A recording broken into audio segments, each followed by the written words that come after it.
আল কোরআনের বাণী সৌজন্যে কমিউনিটি ব্যাংক।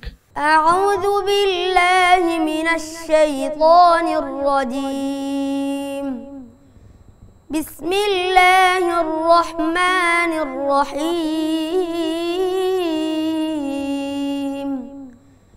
লিইলাফি কুরাইশ إيلافهم رحلة الشتاء والصيف فليعبدوا رب هذا البيت الذي أطعمهم من جوع وآمنهم من خوف. بسم الله الرحمن الرحيم.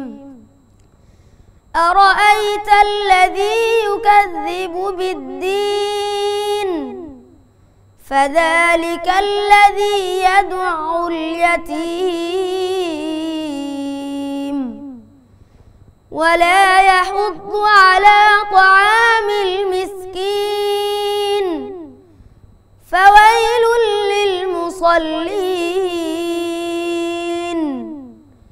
الذين هم عن صلاتهم ساهون الذين هم يراءون ويمنعون الماعون.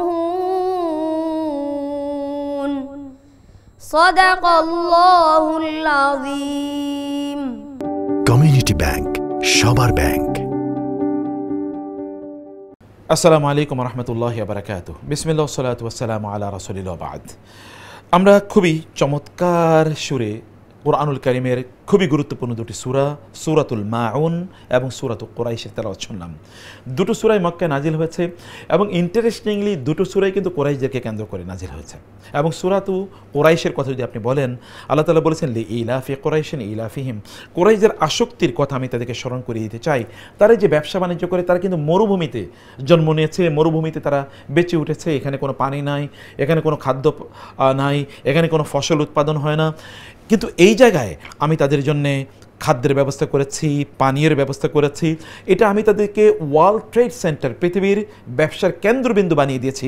এখানে আমি আমার ঘর নির্মাণের ব্যবস্থা করে দিয়েছি, বাইতুল্লাহ, যেটাকে কেন্দ্র করে লোকেরা আসে এবং এখানে বিশাল বড় ব্যবসায়িক কার্যকলাপ এখানে ঘটে।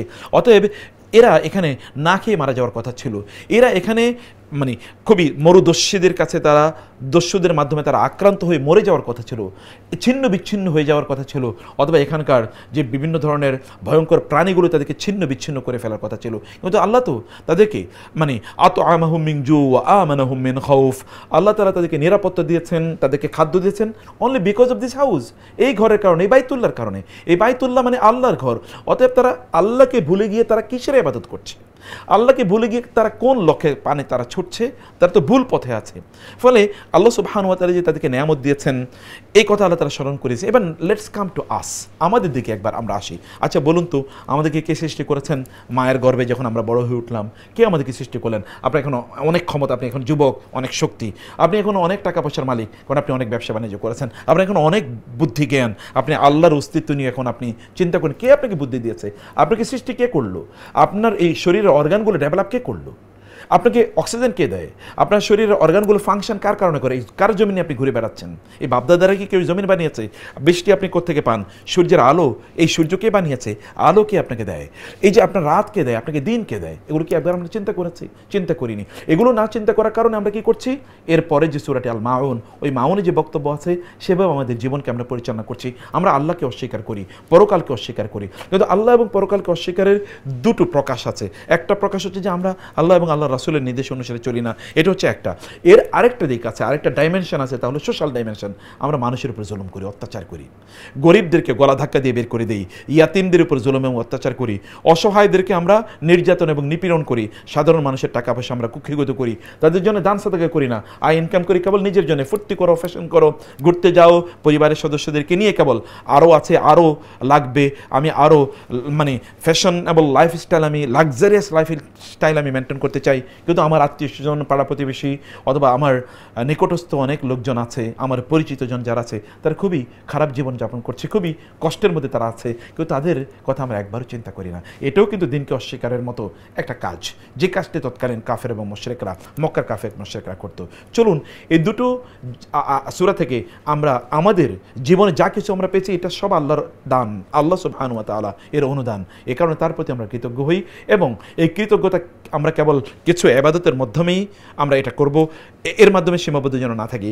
আমরা যেন সুশালী, অর্থাৎ মানুষের জন্য যেন আমরা দাঁড়াই। আমাদের সামর্থ্য দিয়ে, আপনার বিবেক থাকলে, জ্ঞান থাকলে, প্রজ্ঞা থাকলে মানুষকে সাপোর্ট করুন, অর্থ থাকলে মানুষকে সাপোর্ট করুন, শক্তি থাকলে মানুষের পাশে দাঁড়ান। এইভাবেই যেন আমরা আমাদের সময়গুলোকে কাটাতে পারি।